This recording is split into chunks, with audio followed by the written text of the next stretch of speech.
Hello. Today I'm going to talk about how I track what I read.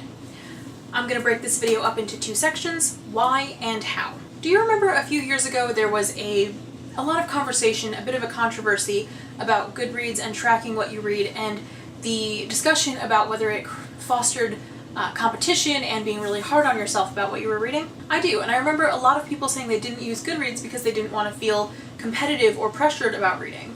And I get that. But that's not why I track what I read. So let's talk about why I do it. I do it for several pretty simple reasons. One, I want to know whether I've read a book when I pick it up off the shelf. I've read a lot of books in the last 25 years, and I can't remember them all off the top of my head. I don't have that good of a memory. I have way more important things to remember. So I want to be able to pick up a book and check my spreadsheets or my Goodreads and see if I've read it, read another book in that series, or read another book by that author, and how I felt about it. I never want to be in the situation where I check out a book from the library, go to the airport, get on an airplane, start reading the book, get about an hour into the plane ride, and realize, with rising horror, I have already read this book and it's the only one I have with me. Real life story from my college years. It was a Morganville Vampires book. So I want to know if I've read it. There's no way that I can remember that all off the top of my head. And I particularly want to remember how I felt about a book when I read it versus what I remember about it several years later. Because several years later I may forget some horrifying scene that happened and remember, oh yeah, that was an interesting story, and then go back to my spreadsheet or my Goodreads and see that I gave it 2 stars and go, oh right. I also keep track of my emotional well-being through what and how much I read. I know that when things are hard, when I'm sad a lot, I read less. So for example, 2014, after I graduated from college and had a hard time finding a job, I was sad a lot. I didn't read very much. And then in 2016, again, I lost my grandmother. I was sad a lot. I was grieving. I didn't read that much. 2017 was up higher again.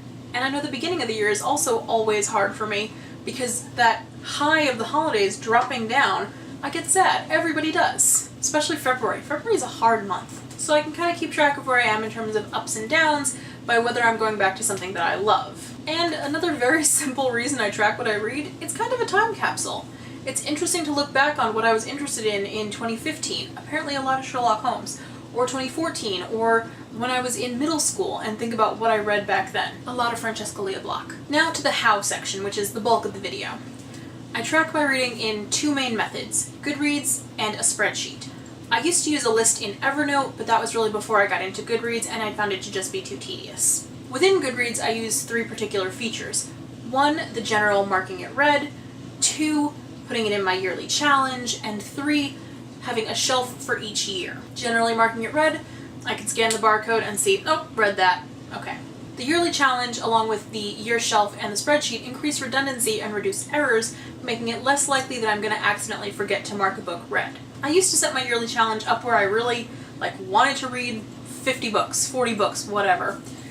But I kind of don't care about how much I read at this point. I want to read things that I like and enjoy my reading experience and not put a lot of pressure on myself about a certain number. So now this year I set it at 20.